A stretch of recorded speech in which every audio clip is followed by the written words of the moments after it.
Good morning, everyone. My name is Bryan Schromsky. It's always nice to have the Verizon guy in the backdrop of the magenta from T-Mobile, so thank you. A little red there in the FedTalks piece there, so that's nice to talk about. So thank you, Goldie, for the opportunity. I participate in a couple of these. I attend these. It's one of the best ones we have. I look forward to this every year. And over the last couple of years, we've talked about a lot of different technology. We talked about cloud computing, edge computing, cybersecurity, zero trust, 5G, IoT. Now it's AI. It's all right here in the palm of your hand. Now, a lot of you, when we talked about 5G, you're probably saying, meh, how's this help my Netflix, right? The reason why it's important for 5G, I'm just going to make it a little bit different from you, is the carriers are doing a lot of different things over the last couple of years. We are forced to innovate. We are forced to virtualize, to actually enable the cloud providers, the big three, if you will, as well as other ones like Salesforce. And it's important because you don't realize, and I'll give you some inside baseball. Did you know that you're actually using 40% more data than you were 2 years ago on your mobile phone? Don't realize that, right? So the days of having a 2 gig share plan for your family of 4 for 30 days are long gone. You're generating about 2 gig plus every day. That's why it's important. From a carrier standpoint, how do we move packets from point A to point B in the most efficient manner? That is what really 5G is doing, right? And incorporating technology like cloud computing, and then you start bringing in AI, it was mentioned by Elizabeth earlier, it's a whole lot of data, right? And if you recently saw, this is a Google Pixel device. I use all of them. Most recently with Apple yesterday, and you saw it with Google, and you saw it with Samsung. All the big, the cameras are great, but everything that was highlighted in all 3 of those flagship releases was all about AI and the data. And what I'm going to talk about is 3 particular use cases here that we see near term. Now, I would say, in some cases, do we overhype 5G? I would say in a lot of cases, possibly so. But these are 3 use cases being used in the federal government today. So I'll start with the first one, private networks. What a private network is from a cellular infrastructure is actually built to suit. So we actually build a cellular infrastructure at your location to enable all your applications and your use cases. And here's the kicker. How do we deliver the most amount of bandwidth with the least amount of infrastructure? That's what private cellular is. So the first use cases that we see in those small areas or to work at Palo Alto at the VA is a 5G-powered AR/VR surgical center that's actually using 5G actually with holographic lenses and actually edge compute into the room itself, which is really cool. If we go into the DoD, as well as Department of Energy, very large proving grounds. How do we serve a very large area? Wi-Fi won't go there, right? Where we have limited power or fiber, this is where 5G actually comes into play, right? Delivering that connected proving ground or tactical edge environment for the military. The second biggest use case that we see is fixed wireless access. Now, this is the darling for the industry because the way we are judged in terms of Benjamins for us, it's how many connections can you put onto the network, right? And some of the challenges you have in the federal government today is things like TDM, digital modernization. So how do you deliver connectivity at the least amount of cost to keep your rates down if you're going from a copper line? This is where fixed wireless access comes in. It's one of the big darlings for all of the carriers out there. And I'll tell you a real world example. Most recently, I was with a Naval Air Station, and the individual come over and say, Bryan, we're going to make this connected fuel farm, right? So this fuel is used for the vehicles on the base, but more importantly, it's the jet fuel. Very critical. And he's telling me, hey, we're finally going to make it connected. And I'm laughing because this is the South Jersey in me. And I said, all right, what are you doing? He goes, hey, we got a good rate. $1 million, we're going to trench fiber, and we're going to connect this fuel farm. And it's going to take 6 to 8 weeks to get it installed. Buy the permits, the environmentals, everything coming in. I was like, oh, great.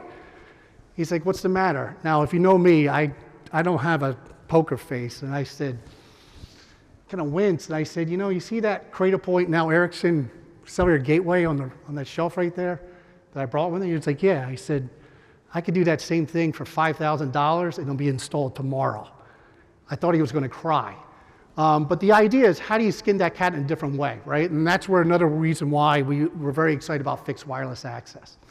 And the last one I'll talk about builds upon private networks. What you're seeing in the industry here is, of all the different devices and services you can buy, right? And if you look at this device here, you touch on average 350 times a day. There is no other piece of IT equipment that any agency will give you that you touch 350 times a day on average. In some cases, agencies, 70%, if not more, of all emails are originated or read first on a mobile device. Now here's the thing, folks. As I put a tie on, it took me 4 times here today because I put something on with a button, right? And it's nice to see everybody in here. We are going back to the office. We're already starting a hybrid. You're going to go 2 days, you're going to go 3 days, 4 days. It's going to be back to 5 days. We need to do that. But the same experience that you've seen, and we've seen this with COVID, we actually saw voice traffic increase and text messages traffic increase. Why? Because they're not in the office. But the problem is, and this is the new forefront, what we call neutral host networks. Just like you're in this room today, maybe you have 5G, maybe you have 4G. You could put 5G cell site across the street. It will not penetrate lead buildings or historical. It won't. So what do you need to do? For any federal agency or employee, my question to you is, what is your indoor cellular infrastructure plan? Do you have one? Because shaking down the carriers, it's not going to work anymore. There is too much pressure in the margins in terms of offering a free device, a very low plan, and asking for $10 to $15 million to actually equip your building. It's not going to work. It's very hard. The pressure for us, the pressure from Wall Street is very, very hard. So you have to start thinking and actually incorporate, because here's the thing.